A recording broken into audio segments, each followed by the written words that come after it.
जंग ज़ियाद जब हज़रत इमाम हुसैन रज़ियल्लाहु ताला अन्हु का सर मुबारक पेश किया गया, उस बदबख्त ने एक छड़ी लेकर सैयदना इमाम हुसैन के कटे हुए सर पे मारी, हजरत हुसैन के होठों पे मारी। और नौज़ बिल्लाह में वो अल्फाज अदा नहीं करना चाहता, लेकिन वहाँ एक बुजुर्ग सहाबी बैठे हुए थे, हजरत सलमा फरमाने लगा, बदबख्त रुक जा, मैंने खुद देखा है कि प्यारे नबी सल्लल्लाहु अलैहि वसल्लम इन होठों को चूमा करते थे। करबला के मैदान में जब इमाम हुसैन को शहीद किया, बच्चों को शहीद किया, भतीजों को शहीद किया उनके, और जब असहाबे अहले बैत को कैदी बना के ले गए तो 3 दिन तक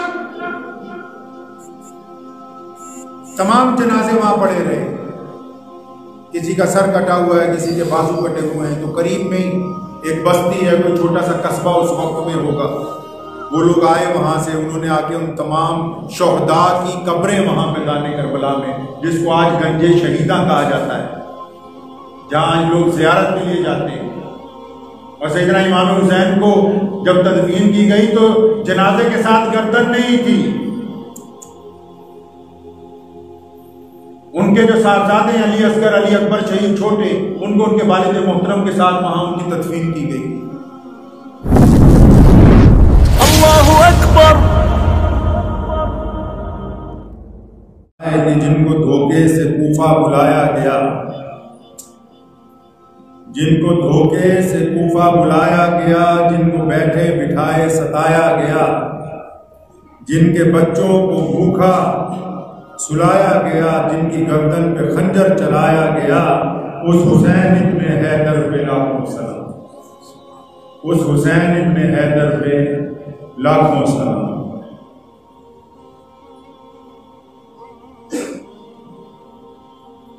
मैदान करबला ने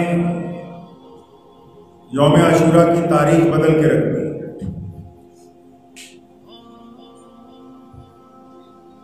कुछ ऐसे लोग हैं गिनती के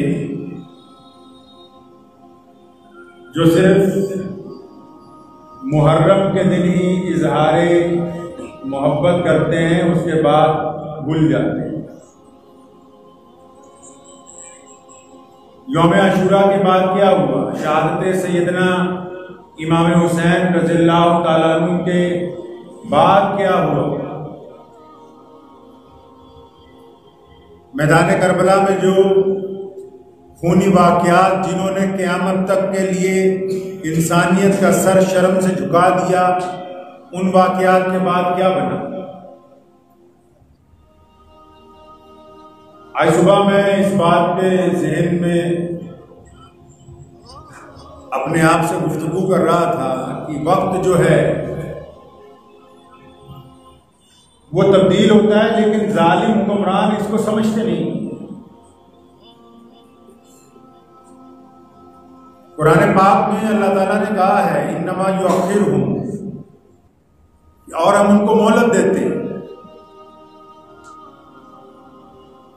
अहदीस में आया है कि जब कोई बंदा जुल्म करता है ना तो उसकी रस्सी ढीली छोड़ दी जाती है।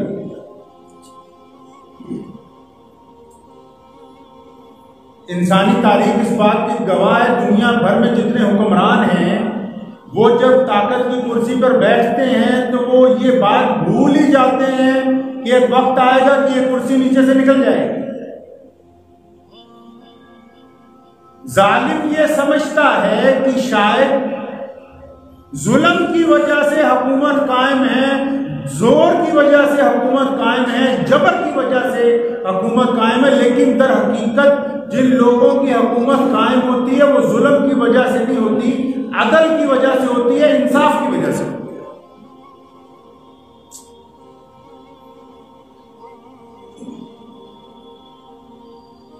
वक्त का हुक्मरान जब गलत फैसले करता है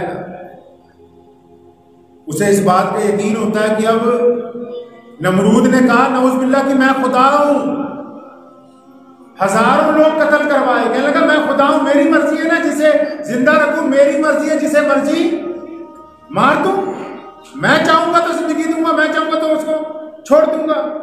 तो उसकी इबरतनाक मौत ऐसी आई, अल्लाह ने हुक्म दिया एक मच्छर को कि इसके नाक में घुस जा नक्कर। एक मच्छर जो है वो नाक में गया और दिमाग में दाखिल हो गया। वो बंदा वक्त का हुक्मरान जो कहता था कि मैं अपनी मर्जी से लोगों को जिंदगी और मौत देता हूं, एक मच्छर की वजह से पागल होकर हलाक हो गया।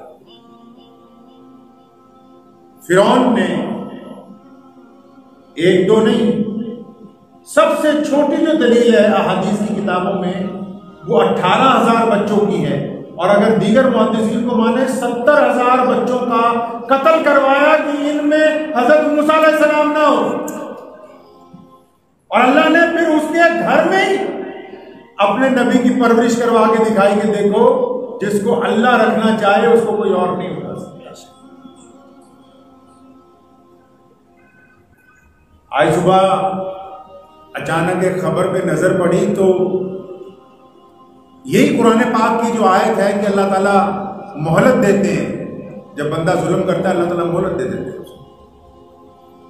तो अचानक एक अखबार की खबर सामने आई, उसमें लिखा था कि एक डायरेक्टर जनरल ऑफ पुलिस जो अभी साबका बना है, अभी अभी आज वो मफरूर है और उसी की पुलिस उसे तलाश रही है।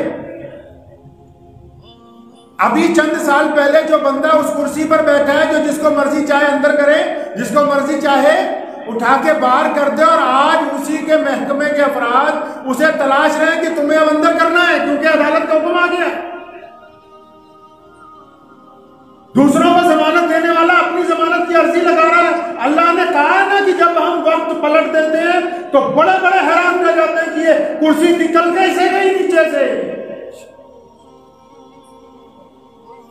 तभी तो अल्लाह जी कहते हैं बार बार कि बंदे हमें आजिज़ी पसंद है। अल्लाह ताला ने बार बार इंसान को समझाया है कुरान पाक में और अपने नबी अलैहिस्सलाम के जरिए बार बार समझाया कि मेरे बंदे मुझे आजिज़ी पसंद है। तू पावरफुल होने के बाद, ताकत में होने के बाद, जवानी की ताकत में होने के बाद, दौलत की ताकत में होने के बाद, घर का सरबराह बनने के बाद, बच्चों का वालिदैन बनने के बाद, अपने भाइयों का बड़ा बनने के बाद, अगर तू सर झुका के उनसे मिलेगा, उनसे मोहब्बत से पेश आएगा, उनसे प्यार करेगा, तो अल्लाह फरमाते हैं हम तेरी इज्जतें बुलंद कर देंगे।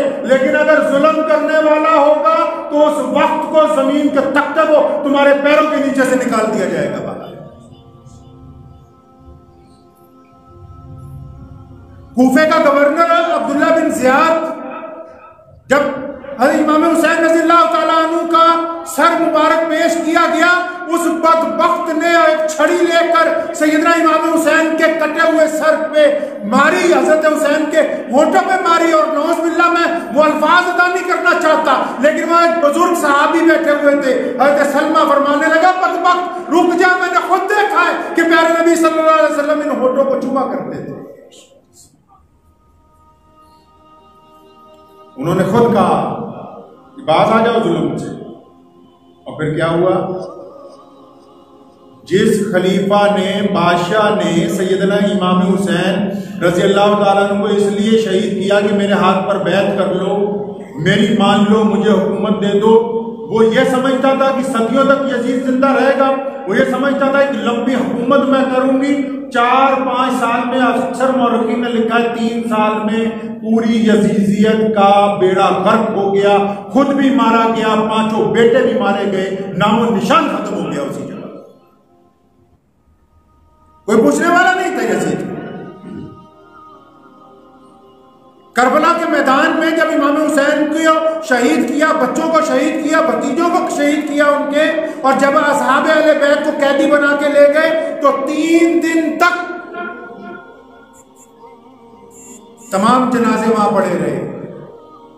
किसी का सर कटा हुआ है, किसी के बाजू कटे हुए हैं। तो करीब में ही एक बस्ती है, कोई छोटा सा कस्बा उस वक्त में होगा, वो लोग आए वहां से, उन्होंने आके उन तमाम शोहदा की कब्रें वहां मैदान करबला में, जिसको आज गंजे शहीदा कहा जाता है, जहां आज लोग ज़ियारत के लिए जाते हैं। और सैयदना इमाम हुसैन को जब तदफीन की गई तो जनाजे के साथ गर्दन नहीं थी।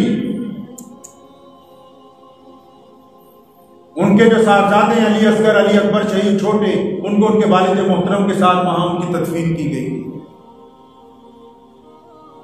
और कई जो यजीद के हामी हैं बदबख्त लीडरी करते हैं मेंबर पे बैठ के, नौजुबिल्लाह। मैं एक साहब को सुन रहा था, कहने लगे वो यजीद ने कहा तो था कि अगर मैं मौके पे होता तो ऐसा नहीं होता। ये सियासी बयान है, ये सियासी बयान है। बिना हुकूमतों के इशारे पर जुल्म तो कभी हुआ ही नहीं। ये सियासी बयान है कि जनाब मैं वहां होता तो असहाबे अहले रसूल का कत्ल ना होता। जब तेरे दरबार में सैयदना इमाम हुसैन रज़ियल्लाहु ताला अन्हु का सर लाया गया, उस वक्त कौन सा उस सर की ताज़ीम की गई है। और अल्लाह बड़ा बेनियाज है, अल्लाह बड़ा बेनियाज है कि 3-4 साल में ही सारा किस्सा निपटा के एक बंदा तख्त पे बैठ गया। उसका नाम था मुख्तार शकफी इब्ने ज़ियाद, जिसने इमाम हुसैन रज़ियल्लाहु ताला अन्हु के होंठों पर छड़ी मारी थी, जो गवर्नर था कूफे का। मुख्तार शकफी ने तख्त पर बैठते ही ऐलान किया, सिर्फ 6 साल बाद, 6ठा साल है, मुहर्रम की 1 तारीख है, अपने जनरल मलिक बिन इब्राहिम को भेजा, कहता जाके कातिलाने हुसैन के सर लेके आओ इसी दरबार में जहां पर इमाम हुसैन का सर तख्तरी में रख के पेश किया। अब्दुल्ला बिन ज़ियाद जो कभी गवर्नर था, मैदान में आया 30,000 फौजी लेके मुकाबले के, और आशिकाने हुसैन ने उसे शिकस्त दी। कहां? मैदान करबला में। जंग का हुई उसी करबला के मैदान में। 1 तारीख को शुरू हुई, फिर रुक गई, 7 को फिर शुरू हुई, फिर रुक गई, फिर 10 मुहर्रम को सुबह शुरू हुई। ऐन जोहर के वक्त, जिस वक्त सैयदना इमाम हुसैन शहीद किए गए थे, वही वक्त है। और वही अब्दुल्ला बिन ज़ियाद जो कहता था मैं इमाम हुसैन से मिलना नहीं चाहता, नाउज़ुबिल्लाह, वही अब्दुल्ला बिन ज़ियाद है। और फिर मुख्तार शकफी की अफवाज की तलवारें हैं और उसकी गर्दन है, वो उतार के उसी नेज़े के ऊपर चढ़ाई गई जिस नेज़े पर इमाम हुसैन रज़ियल्लाहु अन्हु का सर रखा गया। कोई गवर्नर ही काम नहीं आई, फिर कोई यजीद नहीं आया साथ देने के लिए, कोई चांदी के सिक्के काम नहीं आए, कोई तख्त काम नहीं आया जिनकी वजह से आले रसूल के ऊपर जुल्म किया था। इब्ने साद जो इस सारे कारनामे में बराबर का शरीक था, वो जो नया बादशाह बना मुख्तार, उसका लंगोटिया यार था। ये लोगों ने उसके घर जाके कहा हुकूमत बदल गई है, एक एक कातिल हुसैन को पकड़ा जा रहा है, एक आधा बंदा नहीं, 6000 अफराद वो पकड़े जिन्होंने मैदान करबला में जुल्म किया था, सबकी गर्दनें उतारी गई। अल्लाह ताला ने दिखाया है। फिर देखो जब हम हिसाब लेने पे आ जाएं, अल्लाह जब पकड़ने पे आ जाए ना किसी को, वो बेनियाज है। कुरान ने कहा ना कुल अल्लाहु अहद अल्लाहु समद, अल्लाह बेनियाज है। सुल्तान महमूद गज़नवी 84, एक 70-80 साल का बूढ़ा कुदाल से मिट्टी उखाड़ रहा है और साथ में एक पौधा रखा हुआ है छोटा सा। सुल्तान को बड़ी हैरानी हुई, सवारी रुकवाई, बाबा जी को बुलाया, कहता है कि कर दे हो, थोड़ी उम्र 70 साल है, ये पौधा लगाओगे ये तो तुम्हें फल नहीं देगा, तेरे हाथ पैर कांप रहे हैं। कहने लगा बादशाह मैं अपने लिए नहीं लगा, मैं आने वाली नस्लों के लिए लगा, मेरी नीयत पाक है ना, मेरी नीयत पाक है तो अल्लाह इसमें बरकत देंगे। बादशाह बात इतनी पसंद आई, कहता हाँ ये बात है इंसानियत के फायदे की कि ये बंदा 70 साल की उम्र में भी इसलिए पौधा लगा रहा है कि आने वाली नस्लें इसका फल खाएंगी। उसने फौरन अपने वजीर को कहा इसको एक थैली दे दो किनारों। जब सोने की थैली उसके हाथ में पकड़ाई ना, कहने लगा महमूद बादशाह तू तो कहता था तेरी जिंदगी में ये पौधा फल नहीं देगा, ये देख इसने तो फल दे दिया। कि अल्लाह तो बड़ा बेनियाज है, तू तो कहता था फल नहीं देगा, ये तो अभी मैंने लगाया भी नहीं, पानी भी नहीं डाला, क्योंकि नीयत मेरी अच्छी है। बादशाह को दूसरी बात उसकी इतनी पसंद आई, कहने लगा एक सोने की थैली और दे दो। इसने ये भी बड़ी कीमती बात बताई कि अगर नीयत अच्छी हो तो अल्लाह ताला साथ में ही उसका फल देते। सैयदना इमाम हुसैन रजी अल्लाह ताला अन्हु के सबसे महबूब सहाबी, जिनको चचा कहते रहे, जिनकी शहादत के वक्त जाके पूछा है हाल चाल, जिनके कातिलों के खिलाफ सबसे पहले इमाम हुसैन उठे हैं। कौन? अमीरुल मोमिनीन सैयदना उस्मान बिन अफ़्फ़ान रज़ियल्लाहु ताला। जब मुसलमानों के खलीफा थे, एक दुश्मन उस्मान आया और आके ना मुंह टेढ़ा कर करके हजरत इमाम हुसैन हजरत उस्मान रज़ियल्लाहु ताला से बदतमीजी करने लगा मस्जिद नबवी। और फरमाया ना कर, और फरमाया ना कर, अल्लाह ताला को ये बात अच्छी नहीं लगती। लोगों ने भी कहा कि बदतमीजी ना करो आप, ये मुसलमानों के खलीफा हैं। वो भी मुनाफिक था, कहने लगा नहीं मैं ऐसे ही करूंगा। सैयदना उस्मान ने कहा ना कर, कहने लगा नहीं जी मैं ऐसे ही करूंगा। फरमाया अल्लाह ये जैसा चाहता है इसको वैसा कर दीजिए। और मस्जिद नबवी के तमाम ऐनी शाहिदीन का बयान किताबों में कलमबंद है। जिस तरह मुंह टेढ़ा कर करके हजरत इमाम हजरत उस्मान रज़ियल्लाहु ताला को चिढ़ा रहा था, लम्हों में शक्ल वैसी ही टेढ़ी बन गई हमेशा। तो जब वो पकड़ने पे आ जाए तो पकड़ भी बहुत जल्दी देता है, छोड़ने पे आ जाए छोड़ भी बहुत जल्दी देता है। सैयदना उमर रज़ियल्लाहु ताला अन्हु खलीफा थे, चोर लाया गया, काजी ने कह दिया हाथ काट दो।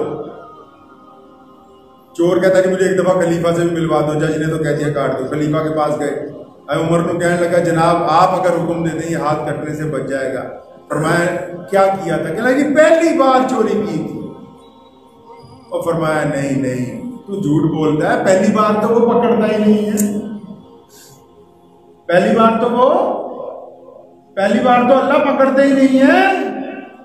ये तो बंदा जब अपने जुल्म की इंतहा पर पहुंचता है, जुल्म की इंतहा जब तमाम हुदूद पार कर देता है तब पकड़ आती है दुनिया के अंदर, ऐसे तो वो छेड़ता ही नहीं है। तो मुख्तार बादशाह ने कहा कि उसे भी पकड़ के लाओ साथ। अब्दुल्ला बिन ज़ियाद की गर्दन उतार के पेश की गई, क्या लगा दूसरा बड़ा गुंडा वो है उसे भी पकड़ के लाओ। पकड़ के ले आए। जब फौज गई पकड़ने के लिए तो उसका बेटा कहने लगा जाके बादशाह से कहो कि मेरे अब्बा जी तो अब गोशा नशीन हो गए, अल्लाह अल्लाह करते हैं, वो आ नहीं सकते। जनरल ने आके बताया कि जनाब वो इब्ने साद कहता है कि मैं तो गोशा नशीन हो गया। फरमाया अच्छा अब भेड़िया जो है वो भी नमाजी हो गया। लोमड़ी ने भेड़िए को कहा ना हुजूर सामने शिकार खड़ा कर लीजिए। भेड़िया कहता नहीं नहीं बहन अब हम नहीं करते। कहती नहीं बादशाह ऐसा कहो कि मैं बूढ़ा हो गया और शिकार करने की हिम्मत नहीं रही। ये ना कहो कि ये गोशा नशीन हो गए, यूं कहो कि तख्तो ताज बदल गए हैं। कल जिस तख्त पर दुश्मन हुसैन बैठे थे आज उस तख्त पर गुलामान हुसैन बैठे हुए हैं, इसलिए तुम गोशा नशीन हो गए। गया फिर दोबारा जनरल कहने लगा, वो कहते नहीं नहीं आओ। फिर कहने लगा जाके कह दो बीमार हैं। तो मुख्तार बादशाह ने अपने जनरल को कहा, कहने लगा वापस जाओ और जाके उसकी गर्दन लेके आओ मेरे पास।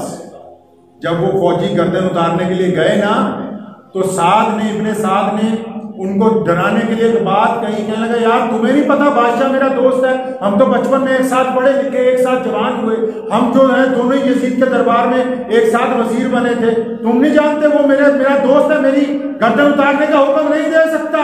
जनरल ने कहा बदबख्त ये बात उस वक्त सोचनी थी जब तूने मोहम्मद रसूलुल्लाह सल्लल्लाहु अलैहि वसल्लम के नवासे की गर्दन उतारने का हुक्म दिया था।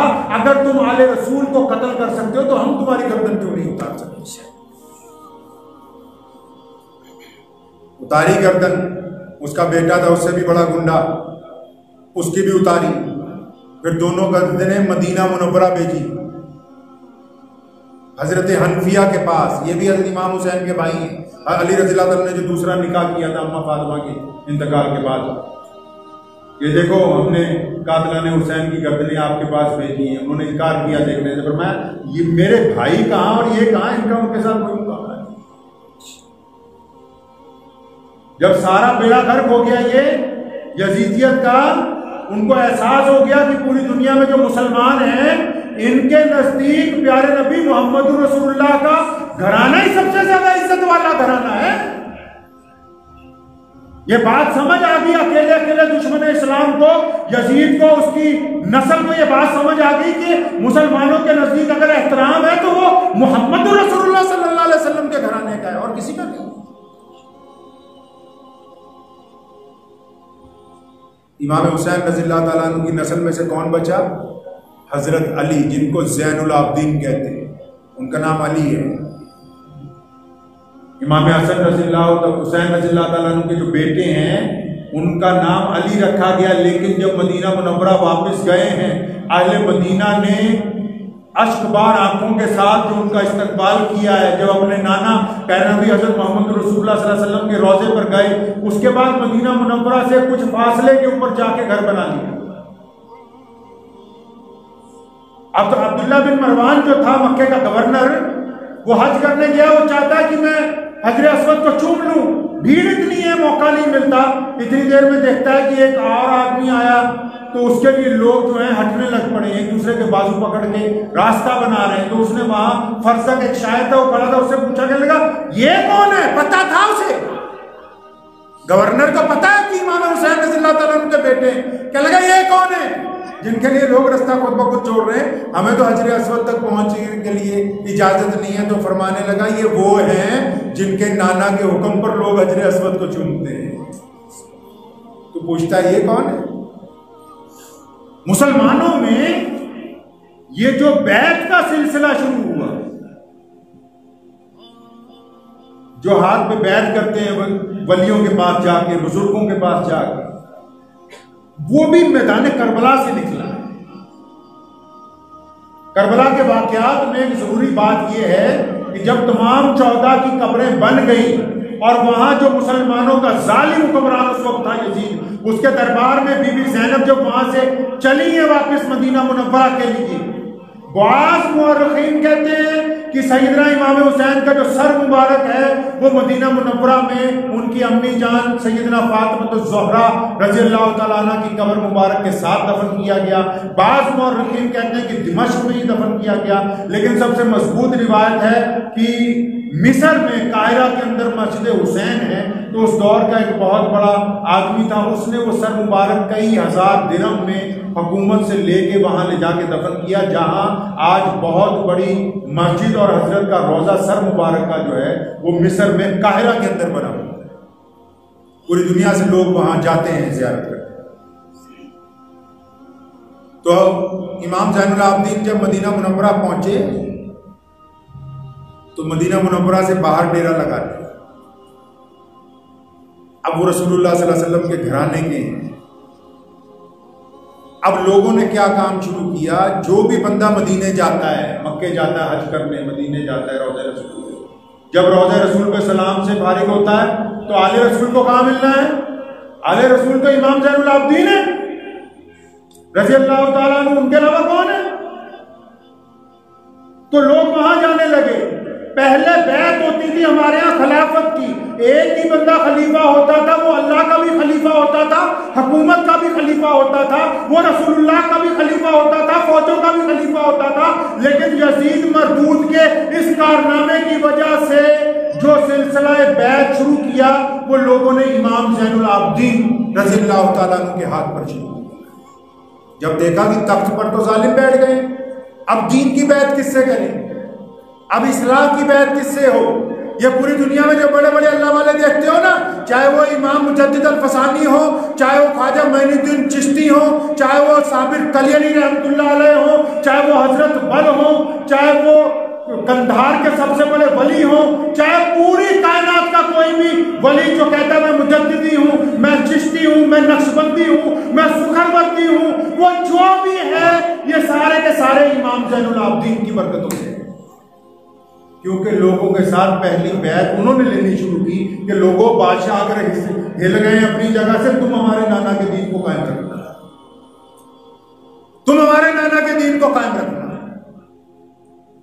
बड़े बड़े वली उस वक्त का कुतुब अब्दाल तमाम के तमाम बराह रास्त या बिलवास्ता, चाहे वो इमाम अबू हनीफा है, चाहे अहमद बिन हंबल है, चाहे वो हसन बसरी है।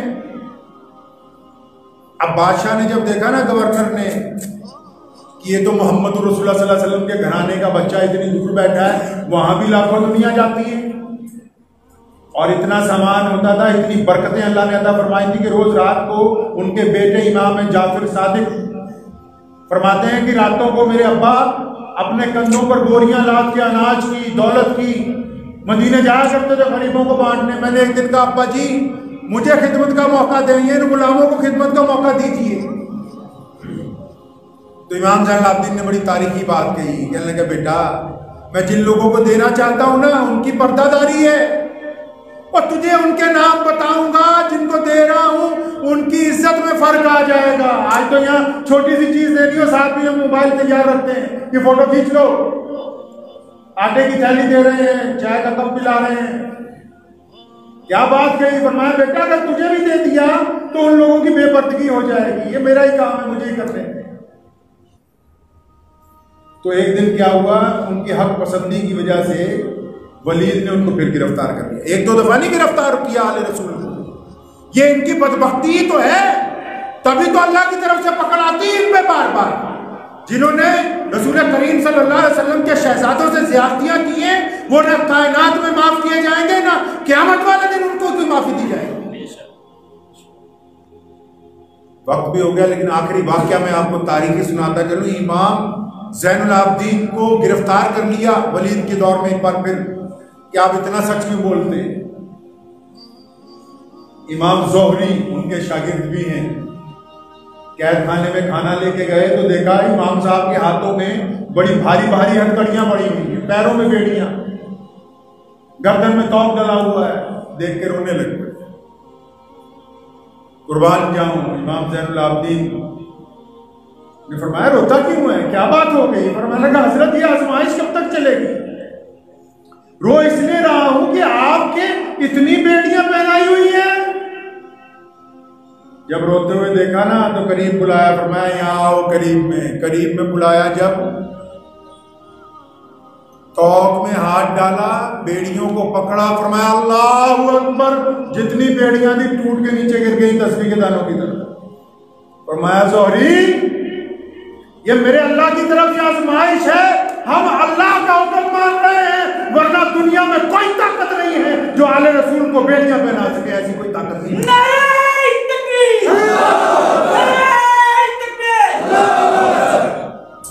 ऐसी कोई ताकत नहीं बनी है जो आले रसूल के ऊपर जुल्म कर सके। फरमाया ये तो अल्लाह ने इनको मोहलत दे रखी है, अल्लाह का फैसला है, हम अल्लाह के फैसलों पर राजी हैं। इमाम जाफर सादिक कहते हैं कि मैं अब्बा जी नमाज पढ़ रहे थे, बार बार एक हिरनी आती है दरवाजे पर, अपना पैर मारती है, क्या मैं उसको भगाता हूँ। इतनी देर में नमाज से फारूक हुए, पूछा क्या बात है, मैं कहा अब्बा जी एक हिरनी आती है बार बार, दरवाजा खोलो। अंदर आई, आके कान में बातें करने लग पड़ी। किसके नवासे हैं, इमामुल अंबिया के नवासे हैं, जिनके पास जानवर अपनी फरियादें लेके आते थे। हजूर नबी अलैहिस्सलाम के पास एक अराबी आए, फरमाया या रसूल अल्लाह, एक ऊंट पागल हो गया है, लोगों को काटता फिर रहा है, दांत। फरमाया कहाँ है, फरमाया उस बेड़े में है। रसूल करीम सल्लल्लाहु अलैहि वसल्लम खुद चल के गए, सहाबा ने, सैयदना अबू बकर ने रोका, या रसूल अल्लाह ये पागल हो गया, काट ना ले, इशारा किया, फरमाया सब रुक जाओ। मोहम्मद रसूलुल्लाह सामने गए, ऊंट तेजी से आया, आके मोहम्मद रसूलुल्लाह के कदमों में अपना सर रख दिया और रोने लगा। सोने रसूल ने कहा कि ये शिकायत करता है कि इसका मालिक इससे ज्यादती कर रहा है। हिरनी ने आके पता नहीं कान में क्या था, इमाम साहब डंडा उठाया, चल पड़े फौरन बाहर। वो एक घर में ले गई, उस घर का दरवाजा खटखटाया, पूछा हिरनी के बच्चे हैं, फरमाया हाँ जी है। फरमाया बेचते हो, कहता हाँ जी बेचते हैं। मैं कितने पैसे, कहता 20 दिनार दिए। बच्चे छुड़वा के जब उस हिरनी को दिए, इमाम जाफर सादिक कहते हैं मेरी आंखों में आंसू आ गए। अब्बा जी आपको इस जुबान, इस बेजुबान जानवरों की भी हाजत पूरी करने में अल्लाह ने लगा रखा है। आखिरी वक्त में आले रसूल के इस मुजाहिद को, आले रसूल सल्लल्लाहु अलैहि वसल्लम के इस फर्जंद को, जिसने नबी अलैहिस्सलातु वस्सलाम के बाद करबला का मैदान देखा, जिसने अपने सामने अली असगर अली अकबर की शहादत देखी, जिसने अपने वालिद का कटा हुआ सर अपनी गोद में रखा है, जिसने अपने ताया की शहादत देखी, जिसने अपने चचाजाद भाइयों की शहादत देखी, एक बदबख्त ने सैयदना इमाम ज़ैनुल आबिदीन को जब जहर दे दिया, तो जहर देने के बाद जब लर्जा तारी हुआ, फौरन सजदे में गिर गए। जब सजदे में गिर गए, इमाम ज़ैनुल आबिदीन बेटे ने उठाया, फरमाया अब्बा जी इसने जहर दे दिया आपको। रोने लग पड़े। फरमाया बेटा मैं अक्सर परेशान रहता था कि ज़ैनुल आबिदीन कहाँ ये कुटिया डाल दी है आके, मैं तो मेरा बाप शहीद है और मेरा दादा अली का अली अली करबुल्ला वजहू शहीद है, मेरे ताया इमाम हसन रज़ियल्लाहु ताला अन्हु शहीद हैं, मेरे भाई अली अकबर अली असगर शहीद हैं, अली हज़रत अब्बास अलमबरदार शहीद हैं। मैं अक्सर सोचता था कि ज़ैनुलाब्दीन क्या ऐसे ही रुखसती हो जाएगी? मैं तो इसलिए सजदे में गिरा हूँ कि अल्लाह ने मेरी सुन ली है, मैं भी अपने अहले अयाल के साथ शहादत वाली मौत के लिए वापस जा रहा हूँ। तो सिर्फ ये ना सोचा करें कि 10 मुहर्रम को किस्सा खत्म हो गया। ये किस्सा तब खत्म होगा जब हम मोहम्मद रसूलुल्लाह सल्लल्लाहु अलैहि वसल्लम के दीन के 100% वफादार बनेंगे। ये किस्सा उस दिन तकमील को पहुंचेगा जब यजीदियत की सोच खत्म होगी, जिस दिन जुल्म और सितम खत्म होगा और इस खाम ख्याली में कोई ना रहे। आप अच्छी तरह इस बात को नोट कर लें, चाहे वो नौजवान है, चाहे वो हाकिम है, चाहे वो कारोबार में ताकत रखता है, चाहे वो इल्म में ताकत रखता है, अगर आप ज़्यादती करेंगे तो अल्लाह की पकड़ आए। ज़्यादती ना किसी से कीजिए, ज़्यादती ना कीजिए, अपने अंदर आजिज़ी पैदा कीजिए, झुकना सीखिए। खुदा की कसम आप झुकते जाएंगे, अल्लाह आपको इज्जतों से नवाजते जाएंगे। दुआ कीजिए अल्लाह ताला मुझे भी आप सबको भी इन बातों पर अमल की तौफीक अता। मुझे उम्मीद है कि आपको ये वीडियो पसंद आई होगी। अगर पसंद आई हो तो ये आप अपने दोस्तों के साथ शेयर करें और इस चैनल को सब्सक्राइब ज़रूर करें।